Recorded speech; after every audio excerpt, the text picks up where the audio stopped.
Et bien moi KTP les amis, c'est Dark Magikarp, je suis très heureux de vous retrouver pour une petite critique. Ça fait assez longtemps et ça fait plusieurs mois que je n'ai pas fait de critique sur la chaîne, mais celle-ci me tenait vraiment à cœur, je devais absolument la faire. Celle-ci, il s'agit de la critique du très attendu et de l'arlésienne de cette fin d'année, Mulan, le live action de Disney, qui devait sortir initialement au mois de juillet 2020, oui, au mois de juillet 2020, dans toutes les salles de France et de Navarre. Il a finalement été repoussé maintes et maintes fois, jusqu'à l'annonce de Disney qui a décidé finalement de le diffuser uniquement sur la plateforme dématérialisée Disney+, et donc sorti le 4 décembre 2020, donc vendredi. Voilà, vous savez ce que je pense du dématériel, mais surtout de la non-diffusion des films en salle. Je pense que c'est une catastrophe, et pourquoi pas d'ailleurs en faire une vidéo un petit peu plus tard.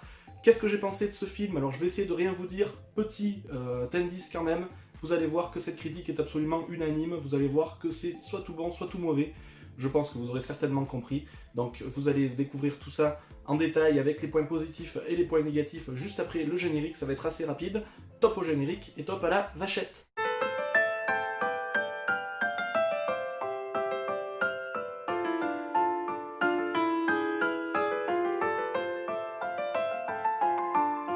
Donc Mulan, sorti le 4 décembre 2020, est donc un reboot ou un remake, comme vous voulez, du film d'animation Mulan du même nom, sorti en 1998, et qui était somme toute très bon. C'est un Disney que j'aime beaucoup, dans le deuxième âge d'or de Disney, là au milieu des années 90. Assez sympa comme film.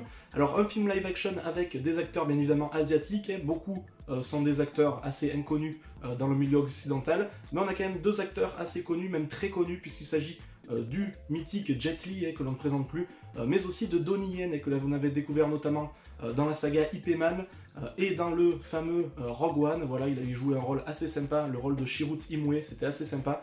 Et les autres acteurs, alors ils sont peut-être connus, mais vu que je suis pas un grand friand de cinéma asiatique, je ne les connais pas. Donc ce film se passe bien évidemment dans le même univers que Mulan, c'est la même histoire, quelques petits ajouts par-ci par-là, quelques petits changements, on va dire. C'est pas un remake, on va dire, à l'identique comme Le Roi Lion par exemple. Vous allez voir qu'il y a pas mal de changements. Est-ce que c'est positif ou négatif? On va voir tout de suite avec ou plutôt le point positif du film, puisque oui, il n'y en a qu'un. Vous allez voir ça tout de suite. Le seul et unique point positif de ce film est finalement son ambiance générale. Alors j'entends par ambiance, bien sûr, les décors, qui sont assez fameux. Le film a un budget de 200 millions, vous allez voir un petit peu plus tard que je n'ai pas compris où sont passés les 200 millions, expliquez-moi dans les commentaires si vous savez où sont passés les 200 millions de budget, parce que moi, ça m'a un petit peu échappé. Donc les décors sont vraiment parfaitement retranscrits, très réalistes, on va dire, au niveau des décors, au niveau des villages, au niveau des traditions, des coutumes des personnages, au niveau des costumes aussi. Voilà, on retrouve vraiment l'univers et la culture asiatique dans son plus simple appareil. Très réussi, le jeu de couleurs est réussi, les photographies sont réussies, voilà, l'ambiance vraiment générale et le chara-design des personnages sont réussis, et les acteurs ont assez bien été choisis au niveau de leur tête, de leur morphologie, des expressions du visage, etc., par rapport au Disney d'animation d'origine. Donc voilà, le seul et unique point positif de ce film. On va désormais passer à la dizaine, je pense, oui, presque une dizaine de points négatifs dans ce film. Donc c'est parti. Les plus gros points négatifs et plus grosses faiblesses de ce film, les effets spéciaux qui sont tout bonnement catastrophiques. Ils sont absolument exagérés, ils sont moches, ils sont ringards. Voilà, c'est le cliché de l'effet spécial des années 90, catastrophique. On use de ralentis, des ralentis de partout. C'est tout bonnement une catastrophe. Tout est surjoué, tout en devient pathétique à vouloir faire quelque chose vraiment d'extraordinaire. On est dans l'exagération technique et c'est juste une cata. Qui va aimer ces effets spéciaux? Je vois vraiment pas, c'est juste catastrophique. C'est flagrant comme le nez au milieu de la figure. Donc les effets spéciaux, un gros non pour ce film. Deuxième point négatif, vous prenez le Disney d'animation Mulan, vous enlevez toutes les musiques qui étaient sympathiques dans le film, vous enlevez toutes les scènes mémorables et toutes les scènes réussies du film, et vous obtenez le Mulan de 2020. Voilà, on a une absence totale de toutes les scènes mémorables qui faisaient la renommée du premier Mulan. Voilà, les 4, 5, 6 scènes les plus mémorables et les plus réussies du Mulan premier du nom, j'ai envie de dire, ont été tout bonnement supprimées. Les musiques, Exit, toutes les musiques, toutes les chansons fredonnées qui faisaient aussi la renommée de Mulan, qui étaient très sympathiques et qui restaient bien en tête, on va dire, qui étaient très entêtantes. Elles ont disparu aussi. Alors on a quelques bribes, un petit peu de mélodie qu'on entend par-ci par-là, de musique qui nous rappelle un petit peu les chansons d'origine, mais c'est très léger. Donc vous enlevez tout ça et vous avez le Mulan de Disney+, voilà, c'est tout bonnement une catastrophe. Donc gros point négatif sur ce côté-là aussi. En comparaison, bien sûr, on est obligé on se sent obligé inconsciemment de comparer les deux, bien évidemment.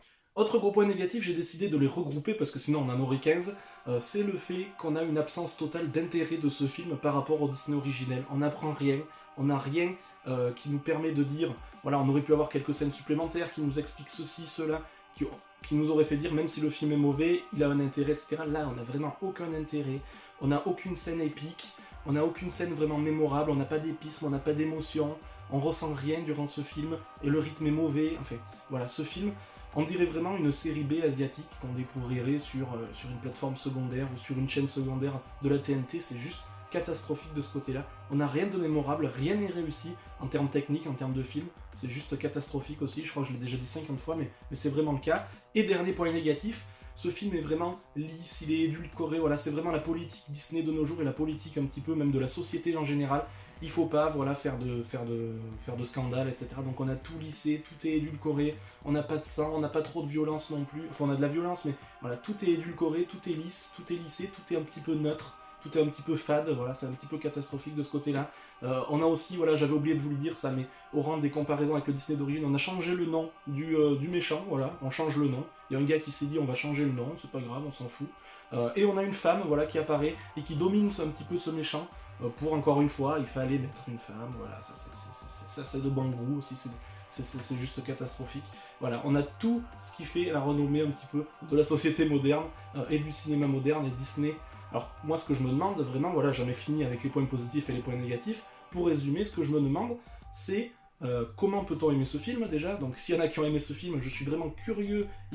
J'aimerais d'ailleurs même presque qu'il y en ait qui aient aimé, pour qu'ils m'expliquent dans les commentaires, expliquez-moi qu'est-ce qu'il y a de positif dans le film et qu'est-ce qui fait que vous avez aimé.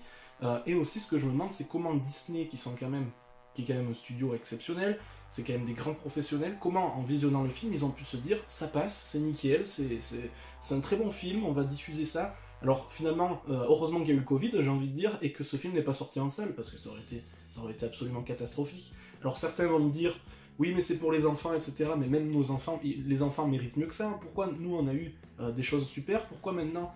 Alors ça c'est le prétexte, souvent l'excuse qu'on trouve, oui mais c'est pour les enfants, mais non. Les enfants méritent mieux que ça, c'est pas parce que c'est des enfants qu'il faut leur servir de la merde en boîte. Je suis désolé, c'est juste une catastrophe ce film. C'est pour moi le film le pire de 2020, le pire live action. Alors je suis pas pour les live action, mais celui-là est de loin le pire, et même Le Roi Lion et Dumbo sont des chefs-d'œuvre à côté. Donc voilà. J'en ai fini avec cette vidéo. La note finale. Alors j'ai été pris d'un élan de bonté pour la note finale. Il s'agira de magnifiques 5 sur 20, voilà, j'ai mis 5 sur 20 pour l'ambiance générale, les décors, les traditions, les costumes, etc. Et ça méritait peut-être même moins, je pense, et voilà. Donc là, ce qui me tarde surtout, c'est de voir vos commentaires, les amis. Je croise les doigts pour que quelqu'un ait aimé et qu'il m'explique pourquoi. Ce que je peux vous conseiller, c'est de fuir absolument ce film, et de fuir aussi la plateforme Disney+, qui est tout bonnement catastrophique, et fuyez-moi ça, n'encouragez pas ça. Moi, ça y est, c'est fini, je vous le dis tout de suite. N'encouragez surtout pas ça. Donc j'espère que cette critique un petit peu unanime et un petit peu coup de gueule, et voilà, je dis ce que je pense à chaud puisque je viens de voir le film, parce qu'après quelques jours, etc., c'est pas toujours trop réaliste. Le petit pouce bleu ou le petit pouce rouge, vous faites absolument ce que vous voulez, vous êtes et vous resterez les seuls décideurs de la chaîne. Donc vous faites absolument ce que vous voulez, comme je vous le dis toujours. D'ici la prochaine vidéo, plus que jamais, sortez couverts, portez-vous bien, et puis salut, salut!